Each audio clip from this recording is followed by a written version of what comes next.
Bien, bueno, muchas gracias a todos por estar aquí. Muchas gracias también a los que están siguiendo la conferencia en streaming a través de Facebook, dado que no es una hora absolutamente descabellada para la gente que esté viéndolo desde España, son aproximadamente por allí las 5 de la tarde, pues podemos hacer una conexión a ambos lados del Atlántico. Es para mí un placer y un honor realmente estar aquí en la Universidad de Guadalajara, en general, una universidad, vamos, una ciudad, para empezar, que es una referencia, digamos, para todo aquel que ame el libro, ¿no?, con su famosa feria, y una universidad que, según me han informado, por lo menos en el caso de la Facultad de Filosofía, que fue fundada por un egregio filósofo analítico, Edmundo Ponce. Bien, aquí vamos a hablar un poco acerca de la tradición filosófica en América Latina.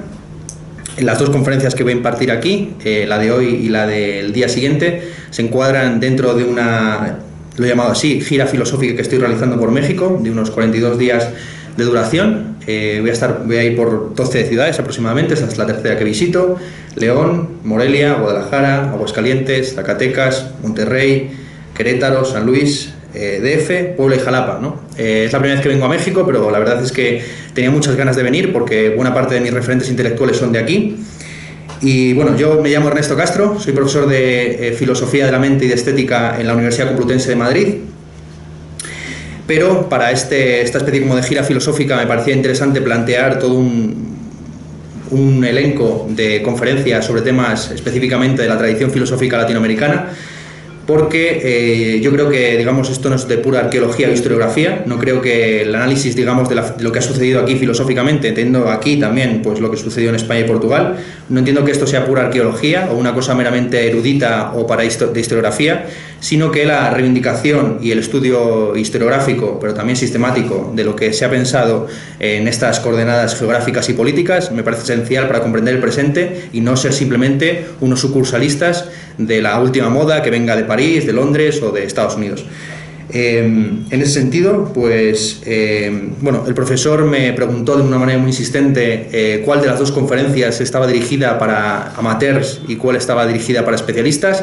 Desde el marco filosófico en el que yo me muevo, que es básicamente pues el materialismo filosófico de Gustavo Bueno, tal distinción no tiene lugar, en el sentido de que los filósofos somos todos. O sea, cualquier ser humano que haya superado el proceso de humanización pues tiene una filosofía entendida como un mapa mundi, una Weltanschauung, una forma de digamos, manejarse en el mundo no restringida a campos científicos y técnicos. Otra cosa es lo que sea la filosofía académica, otra cosa es lo que sea la filosofía en sentido estricto, otra cosa es lo que sea la filosofía sistemática. En ese sentido, en la medida en que el filósofo se ocupa de cuestiones no específicas, esto es, no idióticas, no propias de un particular, sino de cuestiones generales, la diferencia entre los amateurs, esto es, aquellos que trabajan por amor, y los especialistas, aquellos que aparentemente pues, se han especializado mucho y son los que más saben sobre Heidegger en un determinado lugar, pues no cabe lugar, porque insisto que aquí hablamos de cosas que afectan al común de los mortales.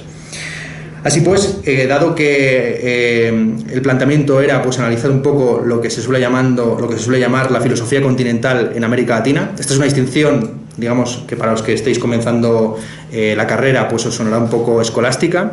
Es una distinción que se ha utilizado mucho a lo largo de todo el siglo XX, la idea de que habría dos grandes tradiciones filosóficas: la tradición analítica, marcada, digamos, por un sesgo, por así decir, cientificista o de análisis del lenguaje, que tendría sus orígenes remotos pues, en una tradición kantiana austriaca situada principalmente en Viena, con todo lo que es Bolzano, Brentano y posteriormente el Círculo de Viena, toda una tradición que evidentemente tiene que emigrar a los Estados Unidos y a Gran Bretaña con motivo del proceso de nazificación.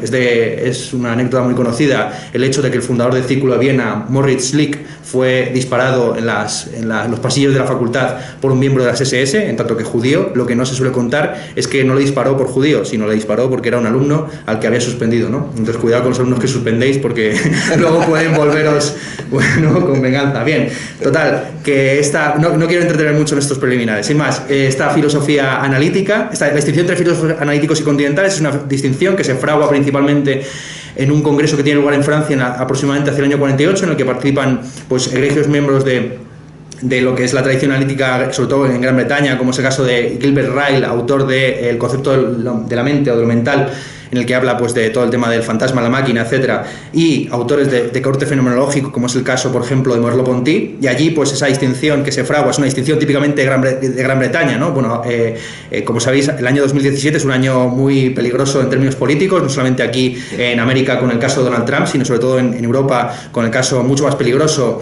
del fascismo nacionalista de Marine Le Pen, que puede ser, digamos, la última puntilla a la Unión Europea, pero que es un proceso que ya viene bastante acusado por el tema del Brexit. Bien, el Brexit no es sino una tradición típicamente anglosajona que consiste en considerar que las islas de Gran Bretaña son algo independiente del continente, y así, y ya cierro estos preliminares, el siglo XX, para la mayor parte de los historiadores de la filosofía, está marcado por una distinción, que es la distinción entre los filósofos analíticos, que serían los filósofos, digamos, de las islas de Gran Bretaña, y los filósofos continentales, esto es, del continente europeo, que son filósofos, digamos, de una tradición más poética, emotiva, culturalista, llámalo X, existencialista, fenomenológica. Heidegger, Sartre, luego posteriormente lo que es el estructuralismo y el postestructuralismo. Bien, esta distinción, como es evidente, pues no tiene ningún sentido cuando hablamos de la filosofía en América Latina, a pesar de que, como es conocido, pues buena parte de lo que es la profesionalización de la filosofía en estos países va de la mano de la emigración de los republicanos españoles a partir del año 36, cuando empieza nuestra guerra civil. Pero, digamos, buena parte de lo que se empieza a fraguar por aquel entonces, como podríamos llamarlo así, filosofía continental en América Latina, es una tradición que proviene de mucho antes, del siglo XIX, sobre todo de, digamos, unas corrientes de carácter romántico, americanista, que tienen su primer punto de apoyo, yo creo, no tanto en la filosofía positivista o krausista, espiritualista del siglo XIX, cuanto en los escritores y los literatos latinoamericanos. Bien, hoy voy a hablar, como digo, de la primera parte de esta filosofía continental en América Latina, entendiendo que, como digo, esta categoría no es aplicable porque aquí estamos hablando de otro continente completamente distinto del que se suele referir cuando los analíticos, los británicos, hablan de filosofía continental. Vamos a hablar principalmente de la reacción antipositivista, entendiendo que esta reacción antipositivista, que va de la mano de una reforma universitaria al filo de lo que en algunos países, como es el caso de Uruguay o Perú, se llama la generación del 900, es una, insisto, generación filosófica que tiene una tradición que principalmente se remonta a varios poetas. Aquí voy a centrarme principalmente en dos, a saber, Leopoldo Lugones y Rubén Darío. Bien, aquí habría que hablar de, por contraposición al famoso libro de Eric Hobsbawm, El corto siglo XX, en el que el historiador comunista de Gran Bretaña afirma que el siglo XX sería un siglo muy corto porque iría desde 1918, esto es el final de la Primera Guerra Mundial, o 1914, el comienzo de la Primera Guerra Mundial, hasta 1989, la caída del muro de Berlín. Pues bien, frente a este corto siglo XX europeo, porque como veis, de nuevo, las coordenadas son muy etnocéntricas, podríamos hablar también aquí, para nuestro caso, de un largo siglo XX latinoamericano, entendiendo que el siglo XX en América Latina comienza en 1898 con la guerra hispano-estadounidense y la pérdida de las últimas colonias de España, principalmente Cuba, Guam y Filipinas, y es un siglo que termina, pues no sé muy bien cuándo, no sé si cifrar, digamos, ese final del siglo XX en la caída del muro de Berlín o en la edificación del muro que está por construirse recientemente, así que por lo visto todavía seguimos, por así decir, dentro del siglo XX a día de hoy, hasta que Mr. Donaldito pues construya su muro de la infamia. Bien, vamos a entrar ya en materia, sin extendernos mucho más, en estos dos poetas que para mí son arquetípicos de esta revolución del pensamiento latinoamericano, que son, como digo, Leopoldo Lugones y Rubén Darío. Bien, Leopoldo Lugones, que es un escritor argentino, sobre todo conocido en Buenos Aires, más bien por la polémica política que suscitó, sobre todo por sus virajes ideológicos, en el que pasó, digamos, de un compromiso socialista a un cierto comprensión del liberalismo y de ahí al conservadurismo, sino al fascismo local. En 1920, de hecho, ya empieza a acusar un giro hacia posiciones claramente chauvinistas y nacionalistas con un libro publicado titulado Mi beligerancia, que es básicamente la traducción al castellano del Mein Kampf. Bien, en 1923, de hecho, pronuncia una famosa conferencia en el Teatro Coliseo de Buenos Aires titulada Ante la doble amenaza, en la que sostiene la típica posición tercerposicionista, que es la posición típica del fascismo y el nazismo en Europa, a saber que la única alternativa entre la democracia, el parlamentarismo y el socialismo y el comunismo es, evidentemente, pues la reacción revolucionaria nazi. Bien, Alfredo Palacios, el famoso socialista local, le califica de hecho de chauvinista en las réplicas a esa conferencia, y posteriormente Lugones se convierte en el principal ideólogo del golpe militar protagonizado por José Félix Uriburu el 6 de septiembre de 1930, que comienza toda la tradición de golpes de Estado, sobre todo en Argentina, que llegan hasta el año 1987. Bien, más que por esta digamos, relevancia política, que es esencial para comprender, digamos, el giro nacionalista de su pensamiento, a mí me interesa por sus componentes filosóficos antipositivistas, en concreto, en la medida en que Leopoldo Lugones fue un miembro de la Sociedad Teosófica de Buenos Aires, la llamada Rama de la Luz, de la que fue elegido secretario general precisamente en ese año tan fatídico, 1898, y como siendo miembro de esta fundación, pues empezó a publicar determinados textos que están en la base de lo que es la recepción de la teosofía. Esto es de un cierto espiritualismo panpsiquista.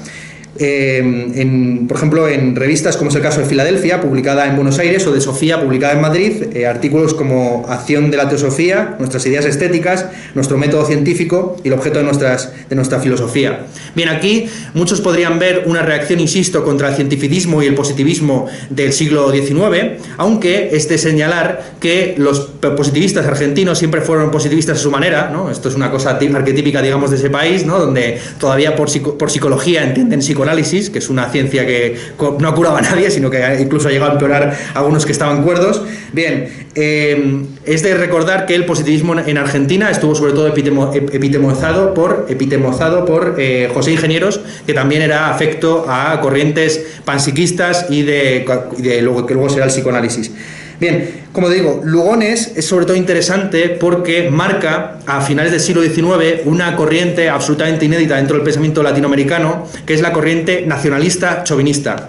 Hasta entonces, la mayor parte de los autores, empezando por los padres de la patria, habían hablado siempre en términos continentales, ¿no? Pues la América hispana, la América española, nuestra América de José Martí, todos los, digamos, grandes revolucionarios del siglo XIX, ya fueran de corriente conservadora o de corriente liberal, pues entendían el continente como una unidad que estaba fracturada por coyunturas más bien de índole político o incluso económico, militar. Bien. Sin embargo, aquí ya nos encontramos, sobre todo en los textos de Lugones titulados el ensayo Historia de Sarmiento, publicado en 1911, y luego, sobre todo, la serie de conferencias publicadas bajo el título El Payador, con una reivindicación, por así decir, de las raíces de una nación específica que es la Argentina.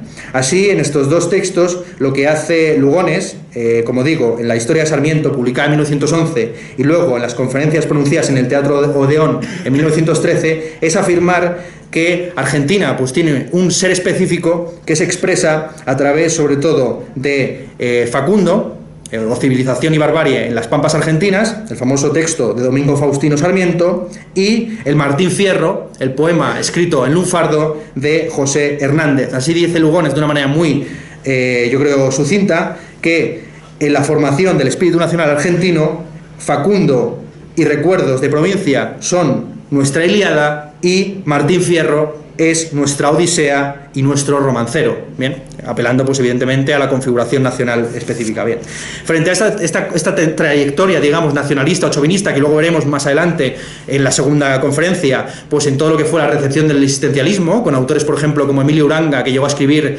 pues un análisis del ser mexicano, entendiendo que pues, el ser mexicano es un ser específico y completamente distintivo, por ejemplo, del ser guatemalteco o del ser mesoamericano, o luego, por ejemplo, Portillo, ¿no? Con su famoso texto de la fenomenología del relajo, entendiendo que, bueno, este es un texto muy divertido que ya comentaremos en la próxima clase. Bien, frente a esta tradición, digamos, nacionalista, chauvinista, localista, ¿no? Que empieza a configurar o inventarse una tradición específica, que ya no es ni la tradición hispana, ni la tradición indígena, ni la tradición revolucionaria continental, nos encontramos con una figura también, a mi juicio, esencial en este paso del siglo XIX al siglo XX, que es Rubén Darío. Bien, Rubén Darío es muy conocido, evidentemente, por sus libros de poesía. Aquí simplemente me gustaría señalar que para los que no conozcáis la biografía de Rubén Darío, pues es interesantísima, porque llegó a estar casado hasta 4 veces, tuvo como unos 8 hijos que dejó morir, sobrevivió nada más que uno, de los otros 7 se fueron muriendo de diversas enfermedades o puramente de pobreza y hambre, porque él, que era un viva la virgen, pues iba dejando a sus diversas mujeres e hijos para irse trasladando de un lado para otro. Así, digamos, sus 3 grandes textos, que supongo que habréis estudiado en la preparatoria o en el bachillerato, ¿no? Azul fue publicado en Chile en 1888, 1898, Prosas profanas fue publicado en la Argentina en 1896 y Canto de vida y esperanza fue publicado en España en 1905. Esto ya un poco pie a la dimensión americanista o continental o hispanoamericana que tenía él en su propia biografía, que es interesantísima porque ya os digo que estuvo, digamos, de la ceca a la meca como representante de diversos países, eso sí, sin dar un palo al agua y la mayor parte del día alcoholizado. Pues bien, Rubén Darío, que es conocido evidentemente pues principalmente por su revolución respecto al alejandrino, como sabido, pues hasta entonces el alejandrino, por la tradición del romancero español, pues se hacía con un hemistiquio que dividía el verso en dos partes, en dos hexámetros. Bien, esto lo revoluciona él, sobre todo tomando la poesía de Verlaine y lo que es el simbolismo del parnasismo francés. Esto es tan conocido que ni siquiera merece la pena comentarlo. Bien, a mí me interesa no tanto por esto, cuanto por su dimensión política, que insisto que es una línea política absolutamente inédita en Latinoamérica. En primer lugar, por su anticlericalismo feroz. Es sabido que incluso los liberales en América Latina pues respetaban la idea de que la única religión posible en este continente era la católica. Esto es algo que está en las propias Cortes de Cádiz, donde se afirma que es necesaria una separación entre la Iglesia y el Estado, pero que no obstante la única religión natural y la única que garantiza la unidad de la nación es la religión católica. Esto es algo incluso que está en el más seguramente anticatólico de los pensadores positivistas, que es Alberdi en Argentina, quien llegó a imponer en la Constitución del año 53 la idea de que la única religión oficial en Argentina es la católica. Pues bien, frente a este pensamiento, digamos, filocatólico, tenemos en Rubén Darío, desde sus primeros poemas, un poema que escribió con 13 años titulado El Jesuita, en el que ya pues presenta una enemistad feroz respecto del clericalismo y de los curas principalmente. De hecho, como es sabido, no es becado para estudiar en Europa por parte del gobierno de Nicaragua, por este motivo, porque el presidente por aquel entonces, el conservador Pedro Joaquín Chamorro y Alfaro, le considera demasiado anticlerical como para promocionarle y que se contamine de ideas mucho más perversas y revolucionarias en Europa. Bien, junto con este anticlericalismo es muy de señalar, pues, como digo, el espíritu hispano y sobre todo anti-yanqui que tiene Rubén Darío. Es un espíritu que ya estaba, por supuesto, en José Martí, en su famoso texto Nuestra América, pero que él va a acentuar mucho más, sobre todo a partir del viaje que hizo a España, comisionado por la revista, el periódico argentino La Nación, que le envió como una especie de mensajero para ir hacer constancia de cuál era el estado de la nación española después del desastre de 1898. Estos textos, que son muy interesantes, pues se recopilaron en un libro titulado, lo tengo por aquí, algo así como Mi viaje por España, Crónicas españolas. Bien, como digo, Rubén Darío es el que de hecho acuña por primera vez una distinción que luego será recogida por Rodó entre digamos, Estados Unidos, representado simbólicamente por la figura de Calibán, el personaje de la tragedia de Shakespeare, La Tempestad, que sería una especie de personaje materialista, utilitarista, frente, digamos, a la espiritualidad clásica de Ariel, que es el representante en Shakespeare de América Latina. Bien, como digo, Rubén Darío tiene varios textos muy digamos, beligerantes contra el imperialismo estadounidense, que ya había mostrado su voracidad, en primer lugar en la guerra con México en el año 1848 y luego posteriormente en las intervenciones en Mesoamérica, pero que sobre todo a partir, digamos, de 1898 tomará a todo el continente como su patio trasero. Bien, así, pues él afirma en su texto, en las palabras liminares a prosas profanas, que él se considera a sí mismo como aquel que lideró el movimiento de libertad en América. De hecho, hay una anécdota muy divertida en la que él, pues ya digo, en uno de estos viajes que realizó, fue comandado como delegado de Nicaragua en México en el año 1910, pero como por aquel entonces las carreteras estaban tan mal asfaltadas, en el tiempo que tardó en llegar desde Nicaragua a México, pues hubo un cambio de gobierno dentro de Nicaragua que hizo que cuando llegó a México, pues Porfirio Díaz no le reconoció como representante legítimo de la nación, lo que supuso que el pueblo mexicano se levantara en armas, y así él se arroga, digamos, por así decir, dice que la revolución de 1911 es gracias a él, ¿no? Y que digamos la famosa revolución, ¿no?, que de la que se está celebrando ahora el centenario de la Constitución, es gracias a que él fue, digamos, allí a México y sus, digamos, ardorosos seguidores se levantaron contra Porfirio Díaz. Dice textualmente: por la primera vez, después de 33 años de dominio absoluto, se apedreó la casa del viejo Cesario que había imperado, y allí se vio, se puede decir, el primer relámpago de la revolución que trajera el destronamiento. Bien, pues como digo, Rubén Darío, que no tenía abuela, o sea que se consideraba a sí mismo pues de lo más, en sus diversos prefacios, pues afirmaba que él había sido el principal alumbrador de esta conciencia americanista, pero anti-yanqui en América Latina. Tiene varios textos, como digo, que son interesantes, aunque, como digo, su pensamiento era siempre es propio de un poeta, no de un filósofo sistemático. Así va oscilando y dando bandazos. El más conocido seguramente es cómo publicó en 1905 un texto titulado A Roosevelt, en el que dice cosas como lo siguiente: eres los Estados Unidos, eres el futuro invasor de la América ingenua que tiene sangre indígena, que reza a Jesucristo y aún habla español. Esto lo publica en el año 1905, y sin embargo, un año después, en la tercera conferencia panamericana que tuvo lugar en Río de Janeiro, en 1906, publica un texto titulado Salutación al Águila, donde dice lo contrario, dice lo siguiente: bien vengas, mágica águila de alas enormes y fuertes, a extender sobre el sur tu gran sombra continental, a traer en tus garras, anilladas de rojos brillantes, una palma de gloria del color de la inmensa esperanza, y en tu pico la oliva de una vasta y fecunda paz. Bueno, entonces, como podemos ver, pues bueno, digamos que Rubén Darío siempre fue una figura ambigua, al que, digamos, al mismo tiempo se le puede acusar, por así decir, de un despolitizador, de una persona que se interesó más bien por cuestiones eróticas y exóticas.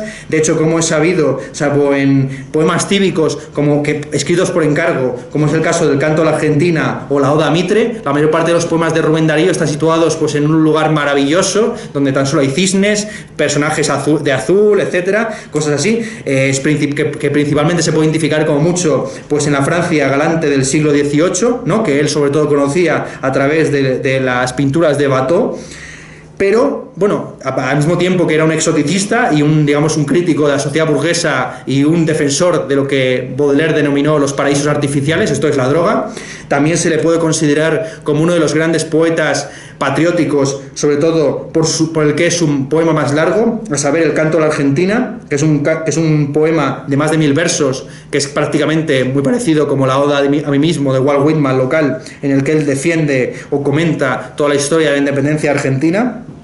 Bien, sobre todo como un país que, a diferencia de otros, pues ha acogido en su seno a todos los inmigrantes posibles, y que por ese motivo se parece mucho más a Estados Unidos. Quiero decir que esto es una cosa que comenté en una conferencia previa en Morelia, como básicamente la doctrina de Alberdi de expansión de Argentina hacia el territorio sureño, principalmente aniquilando a los mapuches, es básicamente la transposición a América Latina de la doctrina de la New Frontier en Estados Unidos, según la cual Estados Unidos tiene que expandirse hasta alcanzar el Pacífico y, por lo tanto, devorarse a México y a todo lo que se ponga por medio, ¿no?, aparte de todas las culturas indígenas locales. Bien, y que por lo tanto tiene que ser un país abierto a todo tipo de inmigración, siempre y cuando ésta sea de color blanco y de origen europeo. Bien. Bueno, como es conocido, pues también Rubén Darío, y ya voy cerrando con Rubén Darío porque no quiero extender mucho más, pues fue en tanto que galicista, porque todos sus referentes poéticos pues eran de origen francés, como digo, principalmente Verlaine, pero también Rimbaud. Pues durante la Primera Guerra Mundial fue aliadófilo o francófilo, en su conocida A Francia, un poema que escribió en el año 1915, en el que dice lo siguiente: los bárbaros Francia, los bárbaros cara Lutecia, bajo aurea rotonda reposa tu gran paladín, del cíclope al golpe, que puede las risas de Grecia, que puede las gracias si Heracles agita su crin. Bien, contra evidentemente pues el espíritu anglosajón, pero también alemán. Bien.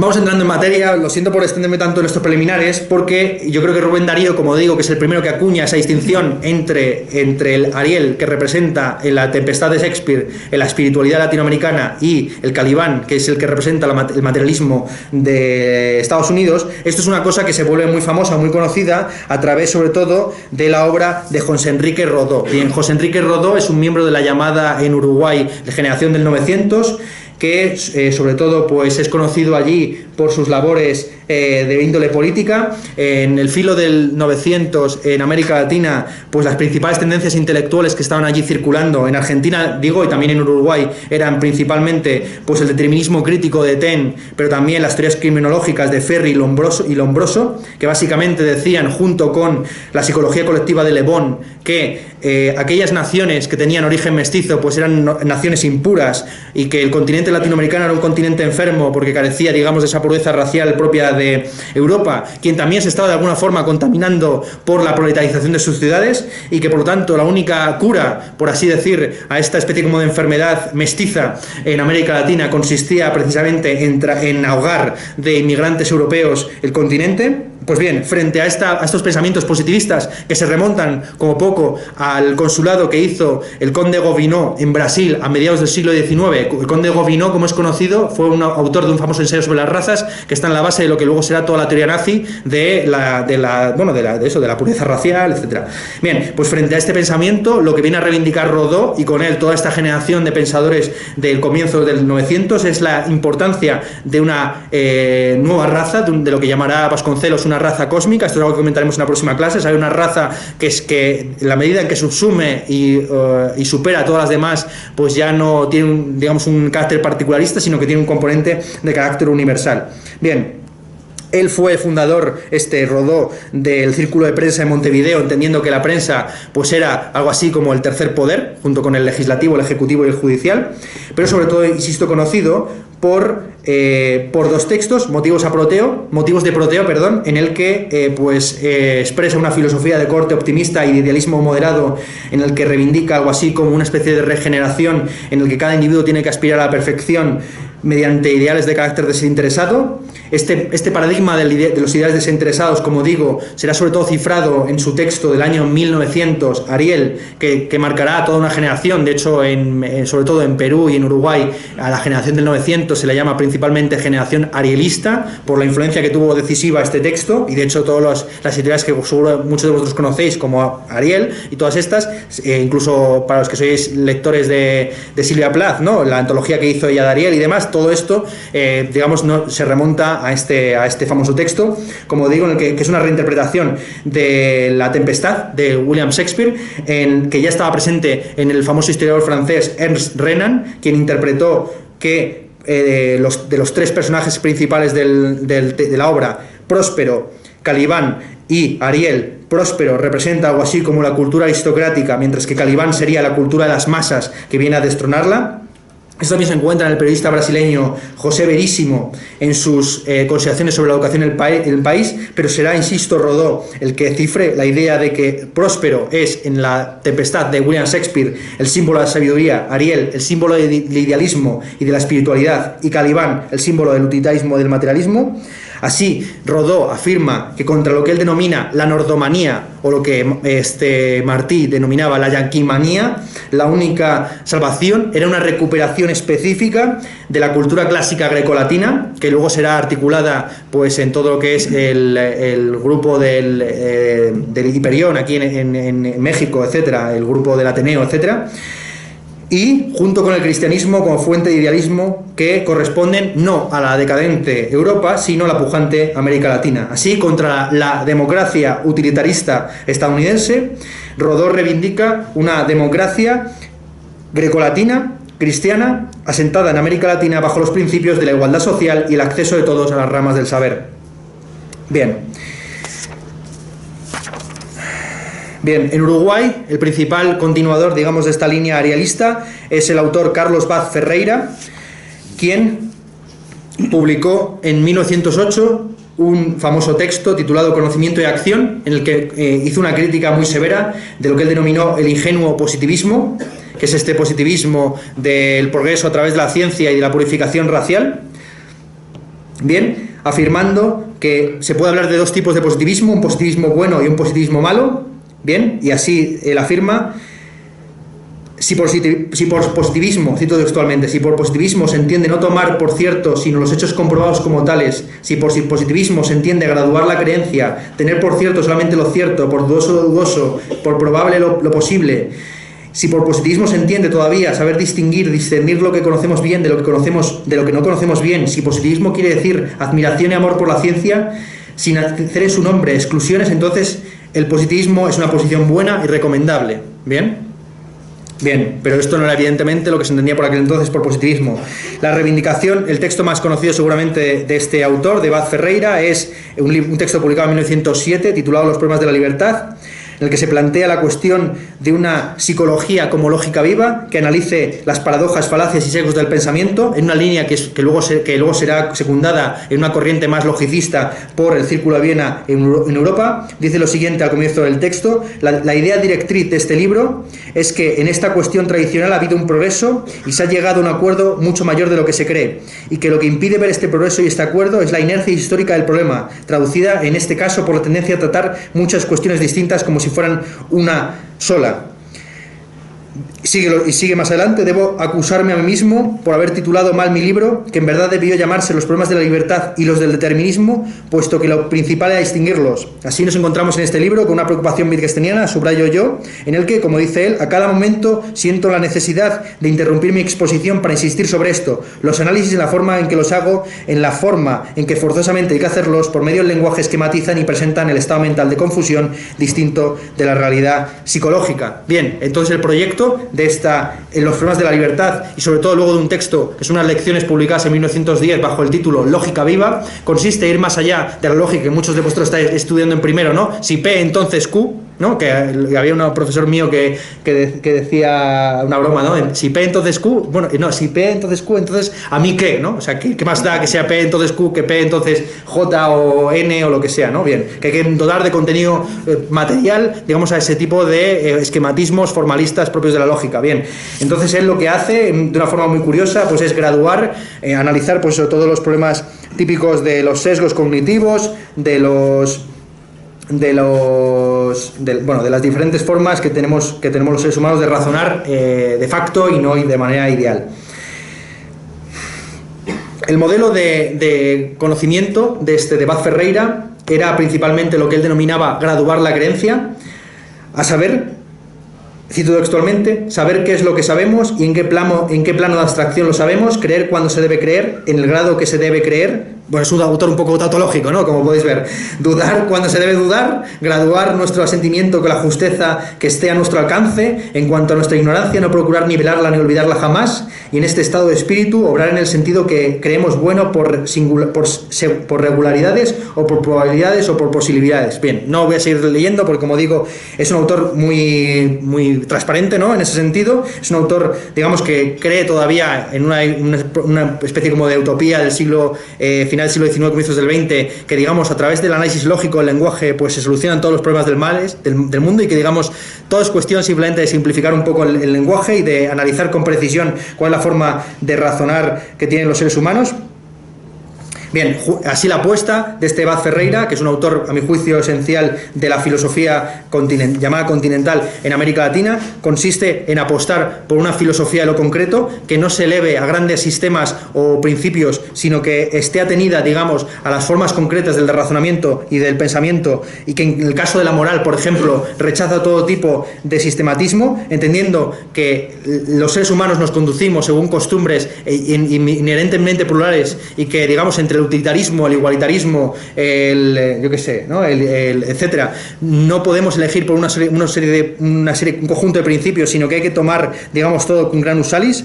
Así él afirma: la moral ha sido hecha hasta ahora por sistemas cerrados, cada uno de los cuales se ha condenado a no tener en cuenta más que uno solo de los factores posibles de conducta. Si pensamos no por sistemas, sino por ideas a tener en cuenta, vean ahora cómo se nos agradó nuestro asunto, entendernos que el hombre sobre la tierra tiene que tener en cuenta el progreso, la expansión de la vida, el placer personal, la utilidad colectiva, etcétera, y todavía todas las hipótesis, posibilidades o esperanzas que se relacionen con lo desconocido. Ahora, ¿cómo se combina esto con la moral viva? Nadie es capaz de presentárnoslo formulándolo con números o letras. Quien sea capaz de pensar así pero sin fórmulas es un hipócrita.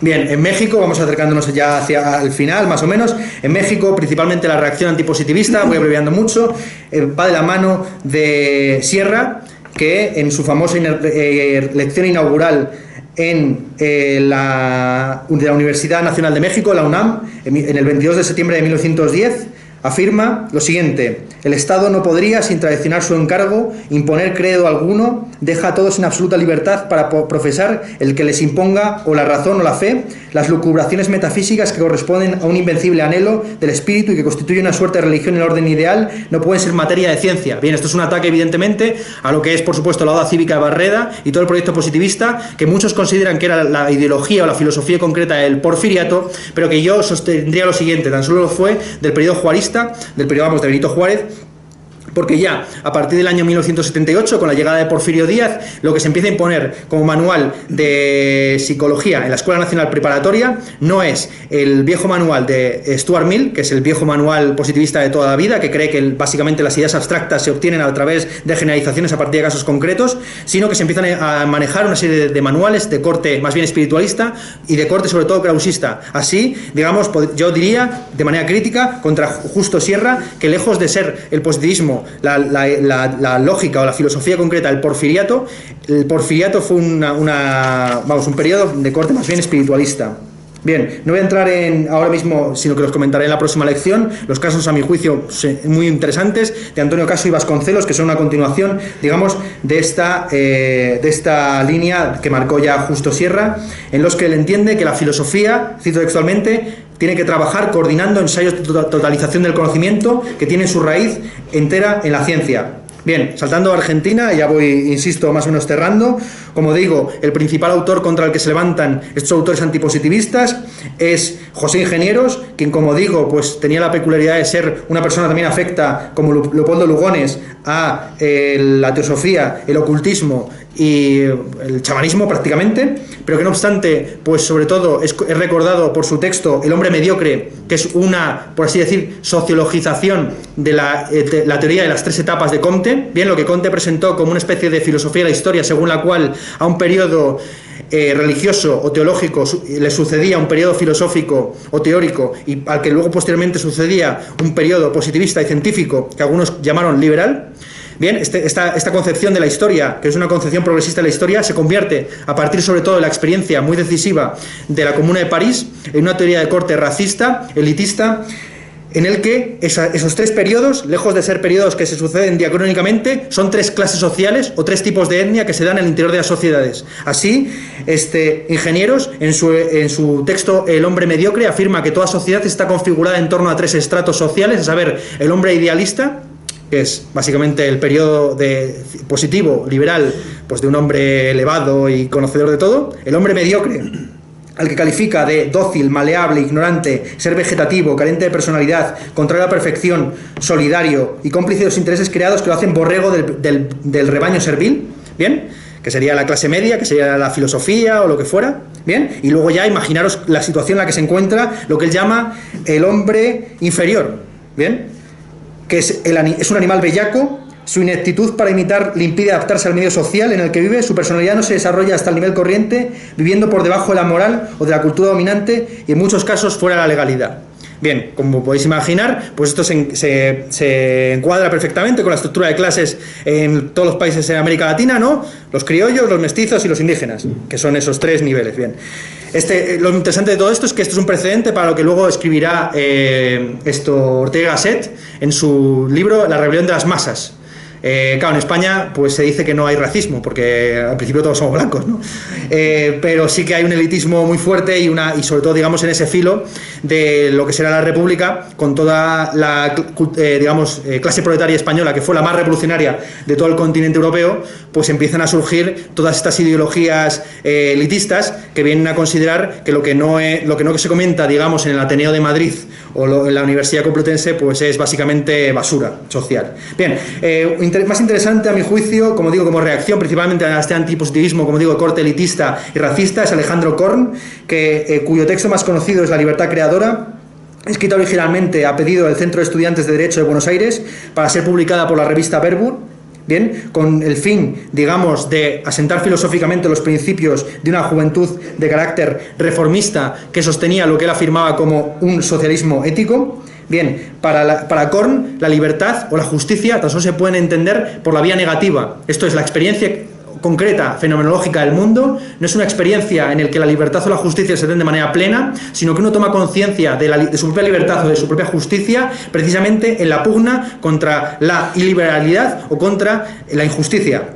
Es un poco como el famoso pasaje que muchos de vosotros, si estáis empezando la carrera, pues conoceréis, ¿no? Del prefacio de Kant en la crítica de la razón pura, en la que afirma: la paloma cree que volaría más rápido si no tuviera la resistencia del vuelo, pero lo que no se da cuenta es que allí donde no hay resistencia no hay vuelo. Bien, entonces la justicia y la libertad tan solo se abre camino en la lucha permanente contra la injusticia. Y por así decir, en un mundo reconciliado, utópico, a la manera, por ejemplo, del socialismo utópico, que, como sabéis, pensaba convertir, estoy pensando en Saint-Simon y en los autores típicos de comienzo del siglo XIX, pensaba que era posible, con el desarrollo tecnológico, llegar a convertir todos los mares del mundo en limonada y extraer todo el oro que existe en las minas del planeta Tierra para hacer a manera como de una especie de monumento a la humanidad, una especie de anillo en torno al planeta Tierra de plata y oro. Bien, un delirio enorme, ¿no? Pues frente a estas visiones utópicas, la idea básica de este autor es que tan solo hay libertad y justicia en un contexto imperfecto, en un contexto infecto, esto es, no terminado, no perfecto.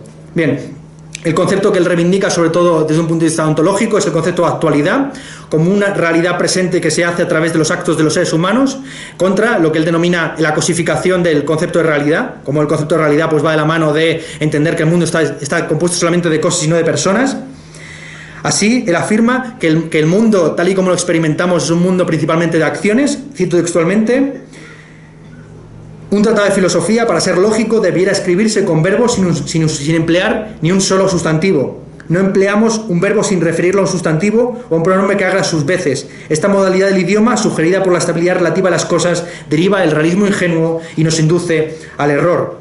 Bien, es interesante, sobre todo para los que estáis aquí primero, ¿no? Pues con la conciencia política que tengáis, pues como todos estos autores, insisto, están muy vinculados a la reforma universitaria, en un contexto muy parecido al que nos encontramos a día de hoy, ¿vale? Pues de un imperialismo norteamericano rampante, en el que él, por ejemplo, su famoso texto, como digo, Korn, la reforma universitaria, sostenía lo siguiente: la reforma es un proceso dinámico, su propósito es crear un nuevo espíritu universitario, devolver a la universidad, consciente de su misión y de su dignidad, el prestigio perdido. Al efecto es imprescindible la intervención de los estudiantes en el gobierno de la universidad. Ellos y solamente ellos representan el ímpetu propulsor, la acción eficiente, capaz de conmover la inercia y de evitar el estancamiento. Sin ellos nada se ha hecho, ni nada se habría hecho. Una cátedra libre, rodeada por estudiantes libres, dueños y responsables de sus actos, ha de contribuir a a formar el carácter nacional que la tutela verbosa de quienes jamás dieron un ejemplo de entereza. ¿Bien? Bien, junto con esta, digamos, apuesta por la reforma universitaria, tenemos en Korn un texto que es el más esencial de los suyos, que ya se encuadra en la recepción de una cierta fenomenología europea, de corte alemana, a saber, el libro Axiología, publicado en 1930.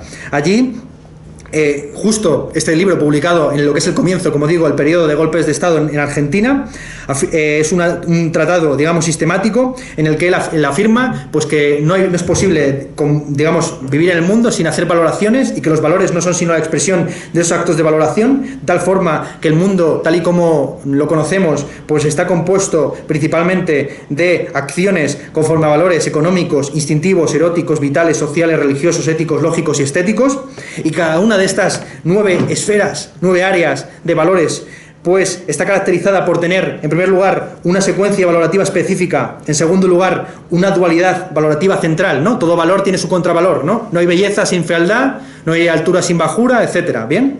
No hay riqueza sin pobreza, bien.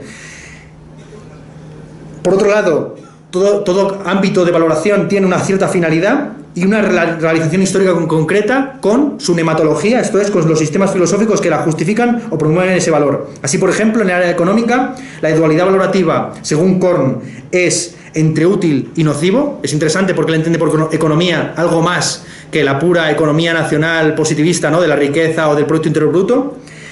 La finalidad la finalidad ideal de la economía es el bienestar y no la riqueza o la prosperidad. Y su concreción histórica es, según él, la técnica. Bien, él afirma, y voy cerrando, no quiero abusar mucho más de vuestra paciencia, que no es posible encontrar una especie como de valor trascendente o trascendental a todos estos 9, sino que debemos siempre movernos en una especie como de lucha perpetua entre diversas formas de valorización. Y él considera, cito textualmente, si definimos el proceso cultural como un esfuerzo destinado a realizar fines ideales, sería más exacto decir que es el esfuerzo para liberarnos de males empíricos. Vuelve a lo mismo, ¿no? A saber, que no hay valoración sin un contexto de desvalor, sin un contexto en el que la injusticia y la falta de libertad se expresan como tales. Así él considera Korn que tanto el pesimismo como el optimismo, entendidos como dos formas de conducirse en el mundo, no son sino dos expresiones de la forma esencial de ser en el mundo del hombre, a saber, el rechazo de la realidad meramente existente. Bien, el cito textualmente, al aparecer el hombre, solo una diferencia anatómica lo separa de los demás animales, a saber, en lugar de someterse al medio natural, se subleva, en lugar de adaptarse, concibe la empresa titánica de sojuzgar el ambiente a su querer, el hombre, esta es la cita más conocida de él, es el animal rebelde. Así como se aleja de la animalidad, se acerca a la rebeldía. Bien. Bien, vamos muy rápido, ¿eh? Llevo diciendo como hace media hora que estoy terminando, pero de verdad que lo estoy intentando, de Ustúa. Alejandro de Ustúa, en Perú, es seguramente el autor. En Perú se produce una cosa muy curiosa, que es que por así decir, la revolución antipositivista va de la mano de un racismo y de un racismo mucho más acusado. Esto es algo que prácticamente se ha mantenido hasta el presente, que es que todas las clases, digamos, sociales la clase alta peruana siempre ha tenido un componente mucho más racista, y el Estado peruano siempre se ha sentado sobre posiciones mucho más antiindígenas que, por ejemplo, el caso mexicano, ¿no? Donde siempre ha habido una apelación desde el propio nombre del país a pues esa tradición, digamos, indígena. Bien, pues este Alejandro de Ustúa, que es el que introduce en Perú pues todo el pensamiento neoidealista alemán y francés, Windelband, Dilthey, Bergson, Croce, etcétera, es conocido principalmente por su obra Las ideas de orden y de libertad en la historia del pensamiento humano, publicada en el año 1922, en el que él considera pues que la historia está configurada por la polémica o dinámica entre estos dos principios, el orden y la libertad, entendiendo que hay momentos en el que estos dos principios, por así decir, están en equilibrio. Para él, un momento en el que estos dos principios estuvieron en equilibrio es el Imperio Romano, un momento en el que, digamos, la libertad predominó por encima del orden, pues son los periodos de reforma, de renacimiento o la época de la Ilustración. Y para él el periodo que se abre a comienzos del siglo XX pues es un periodo ambiguo en el que por un lado pues hay tendencias muy fuertes hacia el orden, como es el caso, por ejemplo, según él, de la ciencia y de la economía, pero también hay unas líneas de fuga interesantes hacia la libertad a través de lo que él denomina, junto con Bergson, la libertad creadora, ¿sabe? Una libertad absolutamente espontánea, que crea desde la nada y que él considera que está sobre todo manifestada en el arte. Bien, esto sobre todo se ve muy bien en su texto La estética general, publicado un año después, en el año 23, en el que él afirma contra, por ejemplo, lo que afirmaba Korn. Como hemos visto previamente, Korn decía que en las nueve esferas de valorización o de axiológicas, ninguna de ellas está por encima de las demás. Pues bien, lo que afirma contra, digamos, Korn y contra la tradición, por así decir, pluralista, es que el valor por excelencia es el valor estético, en la medida en que no tiene un componente instrumental, a saber, que no hacemos arte por fines económicos o lo que sea, sino que el arte es, por así decir, o los valores estéticos, una finalidad en sí mismo. Esto es algo que afirmó Kant en la Crítica del Juicio, y que por lo tanto le corresponde al arte, digamos, la función de conducir a la sociedad a una concepción, digamos, autónoma de uno mismo. Bien, esto es una tesis, pues, que evidentemente tiene sus aplicaciones concretas a la cuestión del antiindigenismo. Bueno, voy a citar textualmente un pasaje de la Estética General donde él afirma, yo creo de una manera muy clara, pues esta idea de que el arte no es simplemente una expresión de una serie de impulsos psicofísicos, sino que es la más alta realización del ser humano en tanto que finalidad en sí misma, o finalidad sin fin, que decía Kant. Dice lo siguiente: la formación del ideal debe considerarse como una invención, como un acto de la actividad creado por la imaginación, que no se puede atribuir a todos los organismos, ni siquiera a los animales superiores. Exige, en efecto, cierto grado de desarrollo en la percepción de las formas y en la libre elección que no se encuentra para nada el instinto. Bien, esto evidentemente lo vinculaba él con el antirracismo, mejor dicho, con el racismo, afirmando que los indígenas, en el caso peruano, pues no han superado el proceso de hominización y en la medida en que no han alcanzado esas facultades superiores, pues es una pérdida de tiempo y de dinero intentar educarles, porque su raza ya se encuentra en la decadencia definitiva.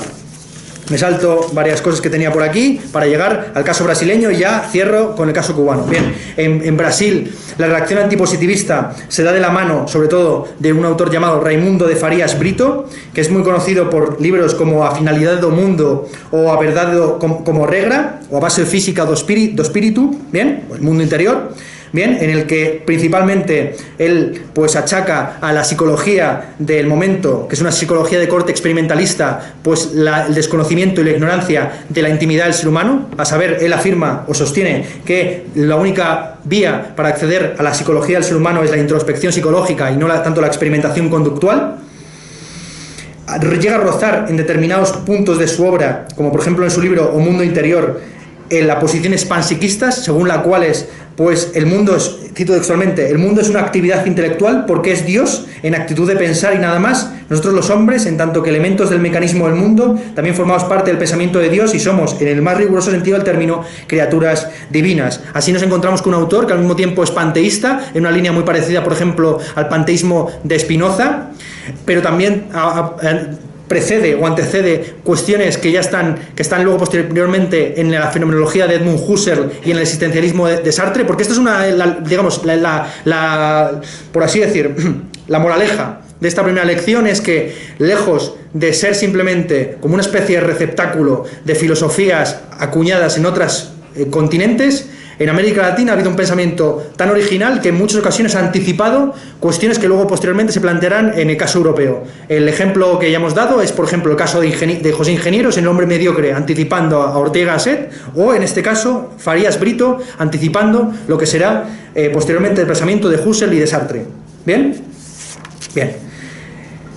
Y ya cierro con Enrique Molina. Se me olvidaba Enrique Molina, no puedo dejar de citarle, principalmente porque, insisto, como toda conferencia, independientemente de cuál sea su tema, tiene siempre un componente de discurso edificatorio, que decía, sí, no pasa nada, de discurso edificatorio, que decía Kierkegaard, pues no quisiera dejar, insisto, de invitaros a la autoorganización estudiantil con el ejemplo, yo creo, de Enrique Molina, si me permite aquí, ¿no?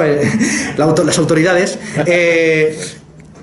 porque Enrique Molina fue el fundador de la primera universidad en Chile, no radicada en Santiago, en la capital. Fue la tercera universidad, fundada en Concepción, en el año 1918, un año esencial para Europa, ¿no?, con el fin de la Primera Guerra Mundial, y que él fundó sobre una serie de principios que había estudiado en una serie de viajes que hizo, principalmente por Estados Unidos, donde pues, estudió principalmente todas las innovaciones pedagógicas de los nuevos campus recién abiertos en Estados Unidos, cuyo modelo, en el caso latinoamericano, pues es la UNAM, ¿no?, la idea de una universidad autónoma, independiente de la propia ciudad, con su propio campus, como una especie de ciudad paralela, una especie de imperio dentro del imperio. Pues bien, Molina, que viajó a Estados Unidos, principalmente tomó el modelo de Berkeley. De hecho, él intentó, incluso en términos físicos, llegó a edificar en el centro de la Universidad de Concepción un campanil muy parecido a la Torre Sacer, que si alguno de vosotros conoce Berkeley, pues está en el centro del campus universitario.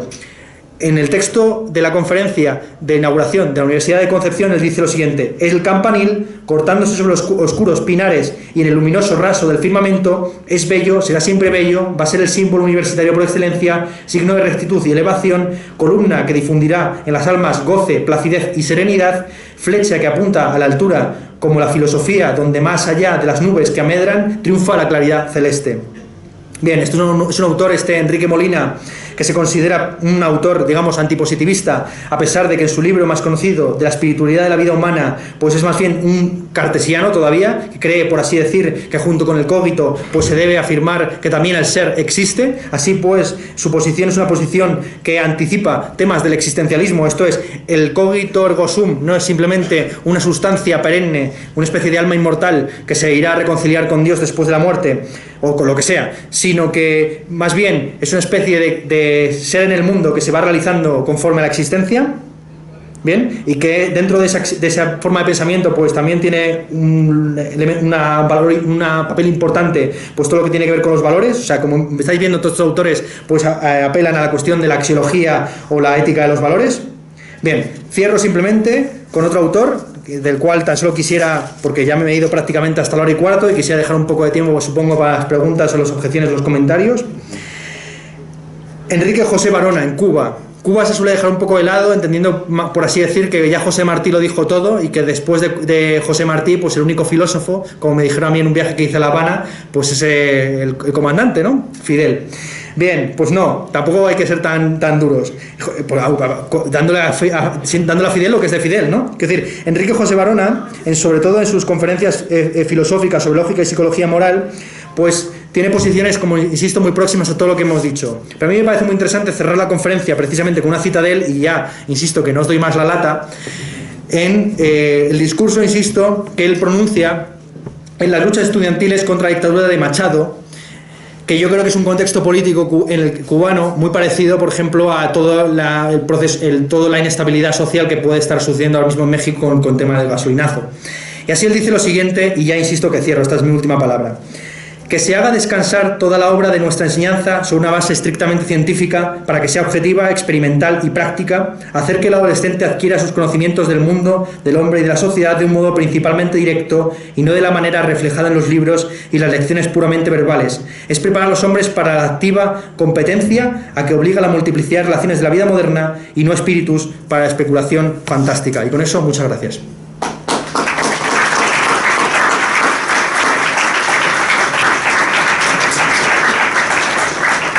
Gracias, maestro Castro, por este interesante recorrido por el pensamiento latinoamericano. Y bueno, ciertamente tenemos un momento, agradecemos a varios de los profesores de la Academia de Filosofía Latinoamericana que nos acompañan, que seguramente, bueno, junto con todos ustedes tendrán algunas, como decía Ernesto, reflexiones, objeciones, comentarios, ¿verdad? Entonces, ahora tienen ustedes la palabra. Tenemos todavía algunos minutos para que podamos hacer uso del auditorio.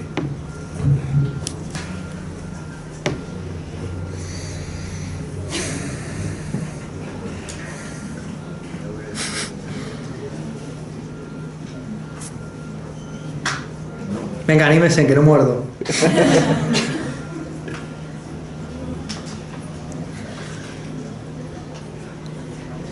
¿Hay preguntas? ¿Están todos maestros del MIS? Buenos días. Al principio hiciste referencia de que no solo arqueología o genealogía, sino que historia. Quisiera que me repitieras el argumento en favor de por qué solo historia.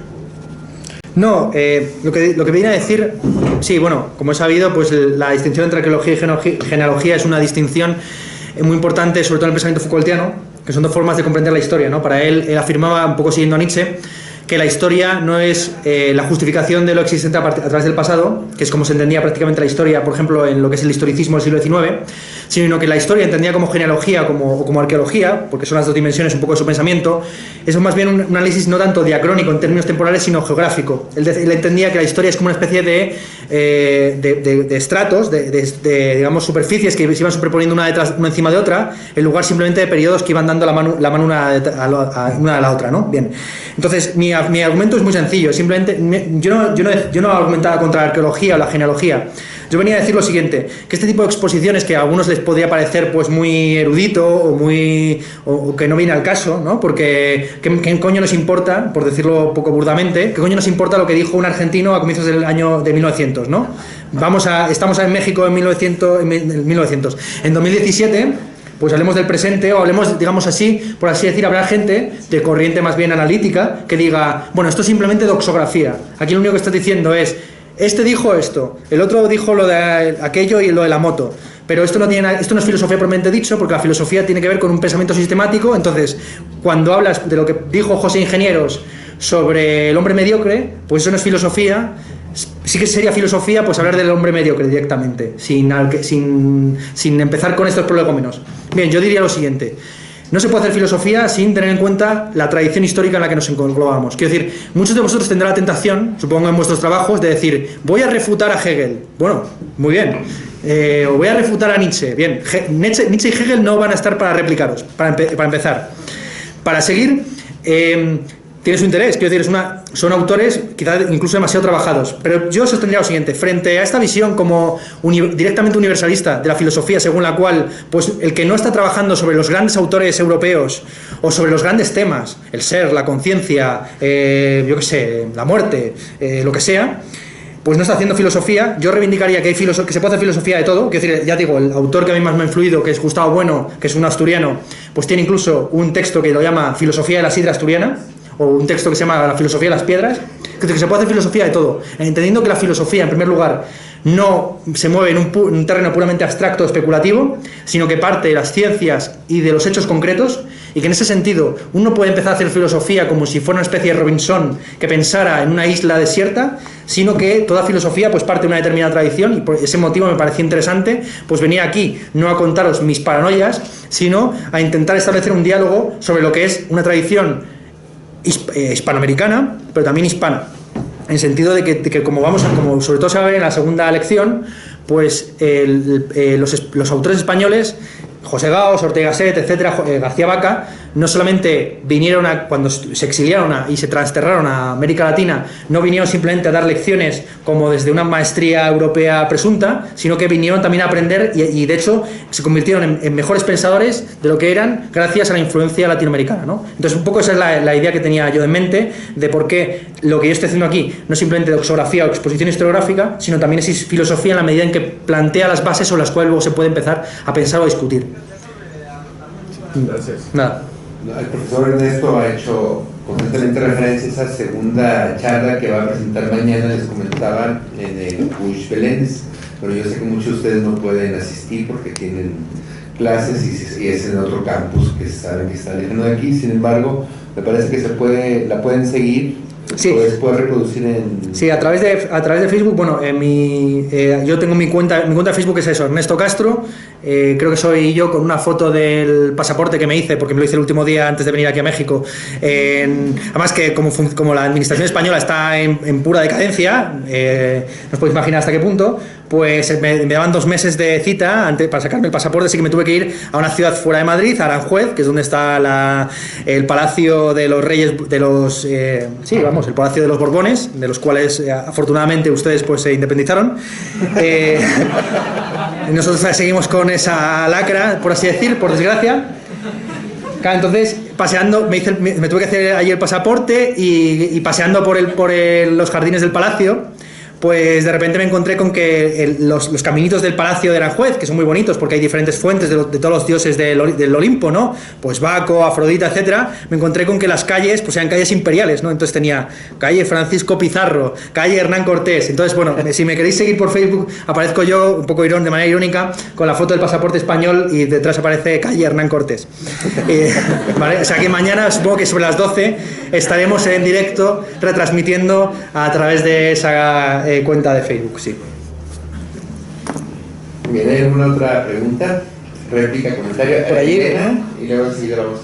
Sí. Maestro, yo quería preguntar, ¿por qué eligió esa línea? Me refiero a que ahorita mismo usted reconoce que México se liberó de la Casa de los Borbones y ustedes no han logrado independizarse. Me imagino que sí han recuperado en la historia el hecho del filósofo de Alonso de la Veracruz, sí, claro, que abogó por el hecho de la independencia en México y de hecho es considerado de los más grandes filósofos en México. La pregunta es, ¿lo consideró?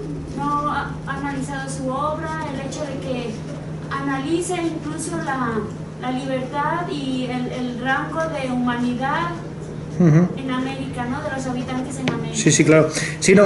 Esperamos que hagan las preguntas. Sí, dos preguntas y luego, sí, la ronda de preguntas que sea y luego yo respondo una por una. Elena, ¿te llamas? Sí. Sí, Elena, gracias. Luego hay otra pregunta, ¿no? Sí. Yo quería preguntar si el pensamiento latinoamericano se ha adelantado ya en más de una ocasión. Usted comenta el pensamiento europeo. ¿Por qué el pensamiento europeo sigue marcando tanta influencia en nuestra universidad? ¿Por qué no se nos presenta este pensamiento latinoamericano, que es nuestro, antes o de manera más cronológica, ¿no? Diciéndonos, sí, Ortega y Gasset nos ha dicho esto, pero antes de él estuvo ingeniero, que él comentaba esto. Esa Y sería antes que él, Alonso de la Veracruz. Sí, sí, sí. ¿Te llamas, perdona? José Luis. José Luis, gracias. Maestra Eunice. Sí. Y cerramos en esta ronda para que responda y luego si quieren abrimos otra. Adelante, Eunice, gracias. Sí, primero que nada, felicidades al doctor Ernesto por la conferencia. Y en segundo lugar, yo quisiera preguntar algo sobre la cuestión del positivismo mexicano. Porque algunos autores dicen que no se debe hablar de decir el positivismo en México, como dice el clásico de Leopoldo Sea, ¿no? Sino más bien el positivismo mexicano. Porque es qué características tuvo el positivismo en los filósofos que lo, digamos, que lo pensaron aquí como el positivismo mexicano. Bueno, porque el positivismo en México tiene otra connotación.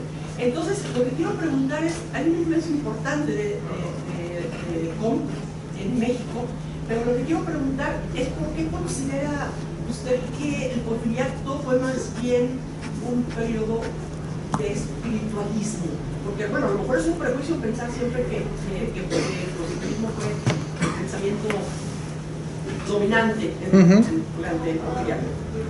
Sí. Sí, otra cuestión. ¿Te llamas, perdona? Eunice. Eunice. ¿Hay alguna otra cuestión por aquí? ¿Sí? Si quieres vamos con estas. Sí.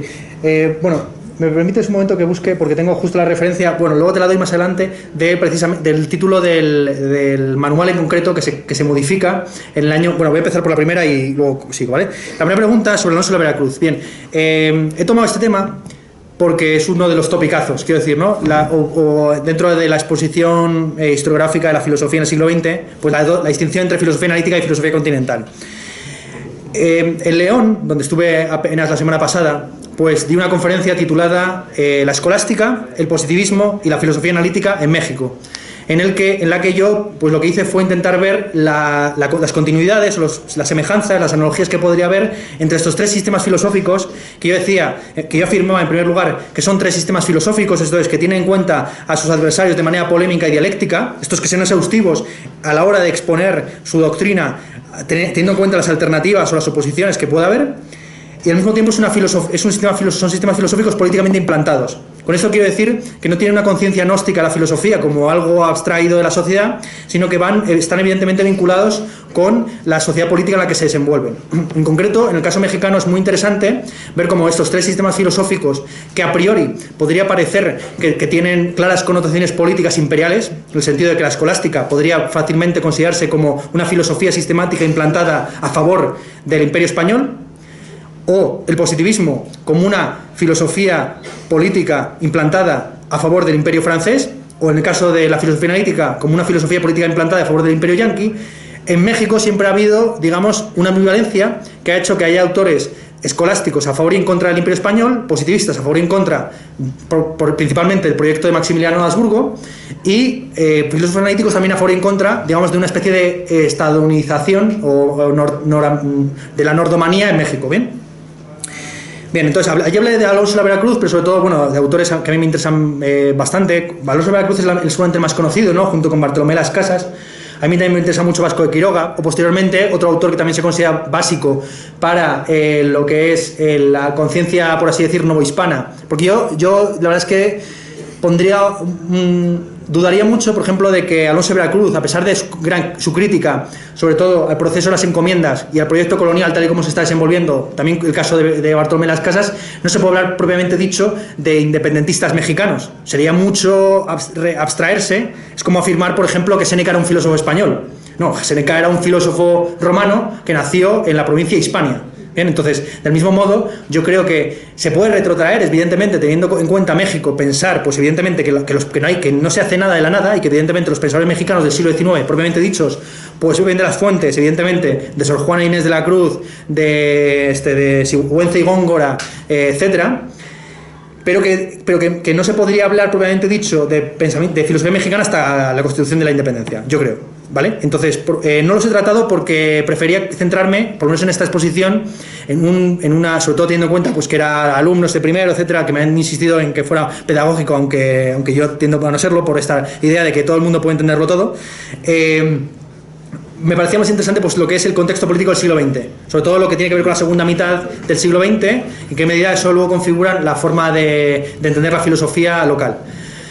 Bien, pero no obstante, bueno, los autores que menciona son esenciales y a mi juicio, pues bueno, es una de los timbres de honor, por así decir, del imperialismo español el haber creado endógenamente su propia crítica.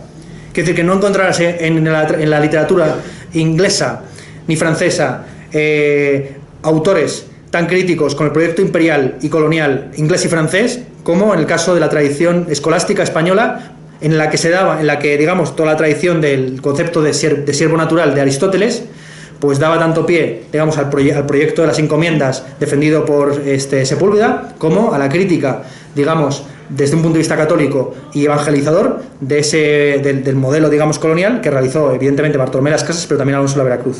Maestro, permítame nada más hacer un paréntesis. Sí. Ellos mismos se definían como mexicanos y además Alonso de la Veracruz fue el fundador de la Universidad en ese tiempo Pontificia de México. O sea, ya se definían como mexicanos. No, pero insisto en una cosa, cuando ellos hablan de México se referían principalmente a la ciudad, que no englobaba evidentemente todo lo que es Nueva España. Y sí, no dudo para nada, por ejemplo, en el caso de Sigüenza y Góngora, es un caso muy interesante, porque Sigüenza y Góngora al mismo tiempo tiene un texto en el que elogia la labor que tiene la flota española en la pacificación del Caribe, principalmente contra los piratas ingleses y franceses, al mismo tiempo que tiene textos, como por ejemplo el famoso texto del panfleto contra los astros, en el que reivindica contra un filósofo jesuita austriaco la idea de que en la Nueva España pues hay una filosofía local, que es una filosofía perfectamente informada y al tanto de las innovaciones heliocéntricas y de la física del momento, ¿bien? Entonces, pero, o sea, quiere decir que para ellos el ser mexicanos al mismo tiempo españoles no estaba en contraposición. Ellos entendían que, como si yo dijera, yo soy madrileño, pero al mismo tiempo español, ¿no? Quiere decir que lo entendían como esferas concéntricas. Evidentemente, pues eso, ¿no? En Sigüenza de Góngora o en parte en la propia, incluso Sor Juana, pues se ve evidentemente una especie de protonacionalismo que empezará a configurar. Yo creo que no se puede hablar estrictamente de nacionalismo político hasta la Revolución Francesa. Hasta entonces se habla de nacionalismo en términos étnicos o en términos culturales.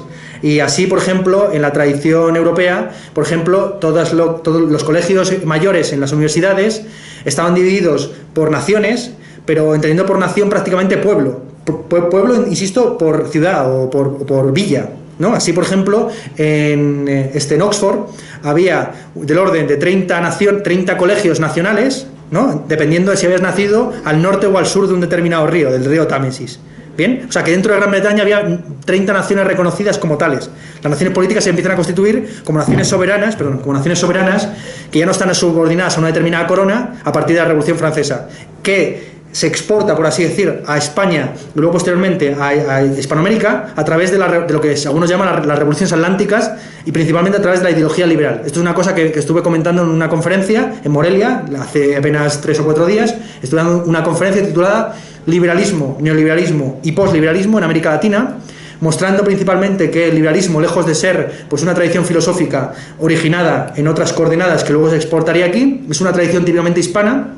Como sabido, la distinción entre liberales y serviles se acuña en las Cortes de Cádiz y será principalmente a través de la injusticia que cometieron los representantes de las Cortes de Cádiz contra los ibéricos de la España europea contra los españoles americanos, que se empezará a extender el concepto de liberalismo en América Latina. Y así así se suele considerar, por ejemplo, que Juárez era un liberal, o por lo menos así se entiende en determinados manuales, ¿no? Juárez es un liberal, etcétera, pero es un concepto de liberalismo revolucionario de izquierdas que no tiene nada que ver con el neoliberalismo de Thatcher, Pinochet, etcétera, o incluso de Peña Nieto, ¿no?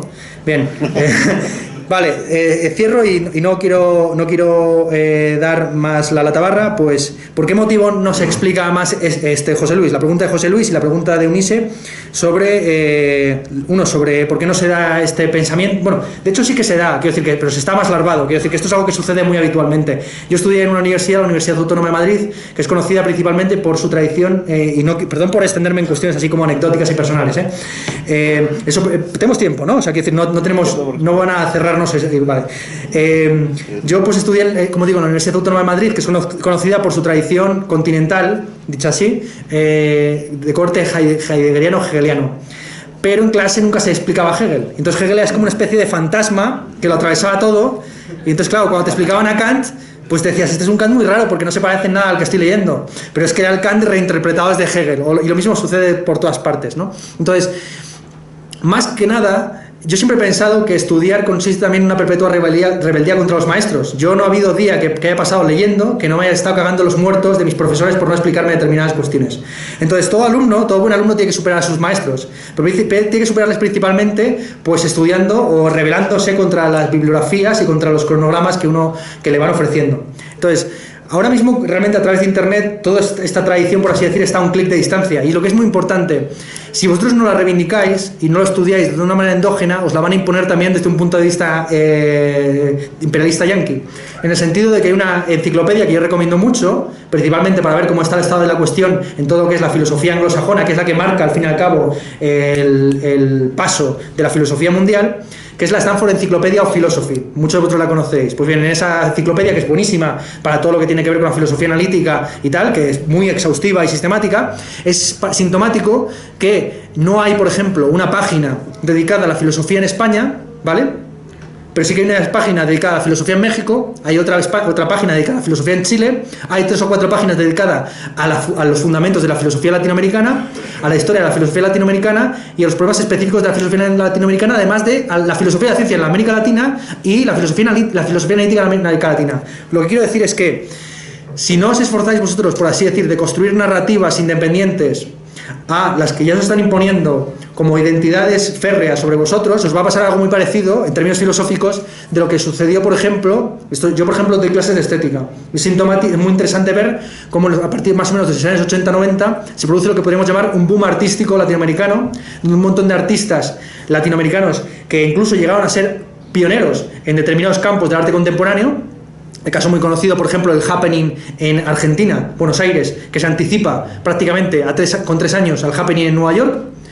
Pues bien, esto se empezó a configurar historiográficamente en Estados Unidos hasta el punto que cuando determinados artistas latinoamericanos llegaron a exponer en Estados Unidos, se les pedía que, bueno, si eres mexicano, haz una exposición sobre el feminicidio en Ciudad Juárez, ¿no? Porque eso es de lo que te toca hablar como local, ¿no? Si eres peruano, pues habla sobre lo que fuera, bueno, cada uno en Argentina sobre los desaparecidos, evidentemente, ¿no? Y así todo en Venezuela, pues sobre el proceso de Chávez, etcétera, ¿no?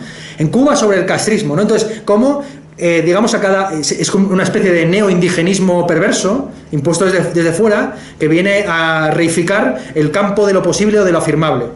Entonces, insisto en lo mismo, aunque muchos de vosotros os reivindiquéis como filósofos universales, que es como debéis reivindicaros, es decir, que yo no he venido aquí a deciros, esta es vuestra tradición, fijaros a ella, sino que tengáis en cuenta que cuando viajéis a Estados Unidos, a España, a Europa o incluso a Guatemala, no seréis contemplados como filósofos caídos desde el cielo, sino como filósofos que vienen desde un lugar o desde otro.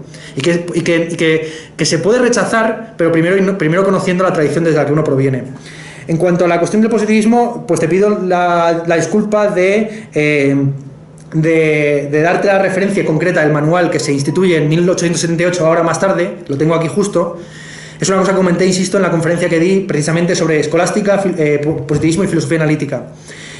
Hombre, evidentemente el positivismo está vinculado con Juárez, para empezar, desde la Oda Cívica, ¿no? que pronuncia Barreda en Guanajuato en el año 1863 o 67, delante de Benito Juárez, en el que él básicamente transporta los 3 periodos que hemos comentado de Comte, ¿no? El periodo teológico-religioso, el periodo filosófico-teórico y el periodo positivo-liberal, a la historia de México. Y dice, el periodo teológico-religioso es la colonia, el periodo filosófico-teórico es la independencia y el periodo positivo y liberal es la reforma.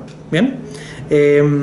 Y esto es una cosa que funciona y empieza a tener cierta línea a través, insisto, de la Escuela Nacional Preparatoria, donde los manuales son el John Stuart Mill, Comte, etcétera, etcétera. Algo de Spencer, también del evolucionismo de Spencer, a pesar de que Spencer, en tanto que darwinista social, pues ya anticipaba ciertos elementos de racismo estructural, pero es también muy interesante ver cómo en México, por una cuestión yo creo de resiliencia local, pues la mayor parte de estas filosofías europeas racistas siempre fueron recibidas, o solipsistas o individualistas, fueron siempre recibidas con una componente más bien pues multiculturalista y de componente más o menos socialista. Es muy interesante, y cierro, porque no me quiero extender mucho más.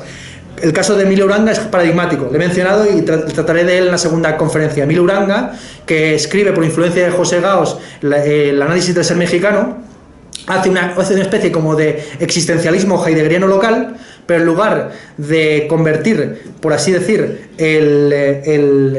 la angustia, el nihilismo, el ser para la muerte en los configuradores individualistas del ser mexicano, él entiende que el ser mexicano es un ser eminentemente social, y de hecho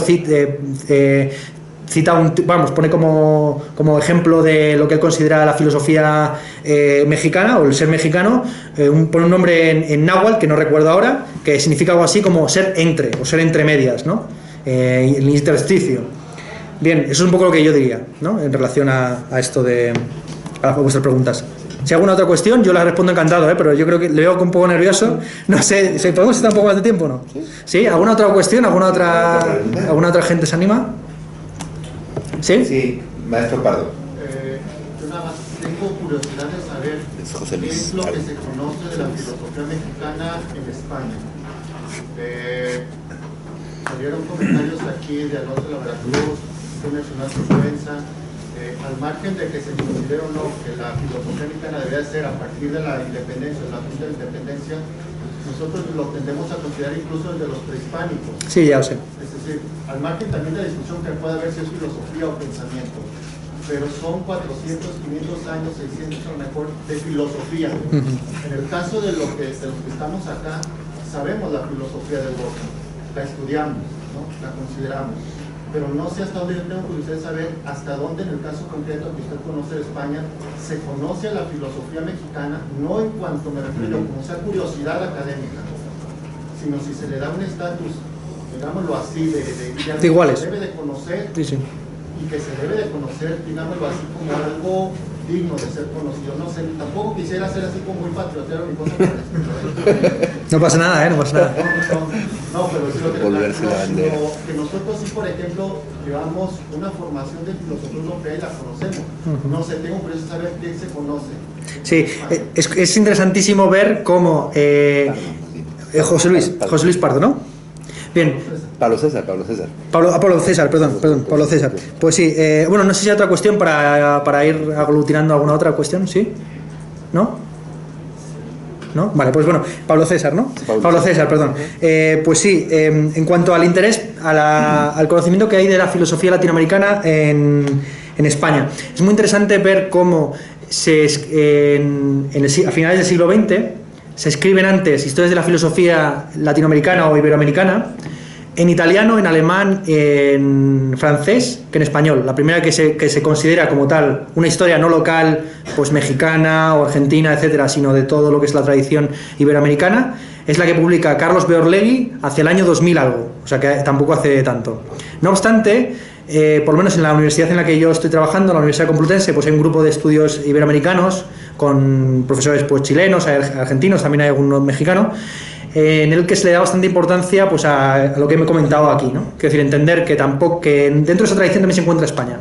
Es decir, que del mismo modo que España, por ejemplo, que todo lo que es la tradición continental española no se entiende sin el viaje de ida y vuelta, en algunos casos, a América Latina, por ejemplo, el caso de María Zambrano muy señalado, ¿no? O ya directamente José Gaos, que se quedó aquí, etcétera. García Vaca, en Venezuela, tal. Por ahí, por lo menos, yo creo que en el caso de la universidad en la que yo me encuentro, pues hombre, es un poco, hay de todo, ¿no? Como estamos en una época de especialización y de idiotismo académico, como sabéis en griego idiotés significa lo propio y lo particular, y el idiota es aquel que no se interesa por las cuestiones políticas o sociales, sino que tan solo tiene como su pequeño campo de interés.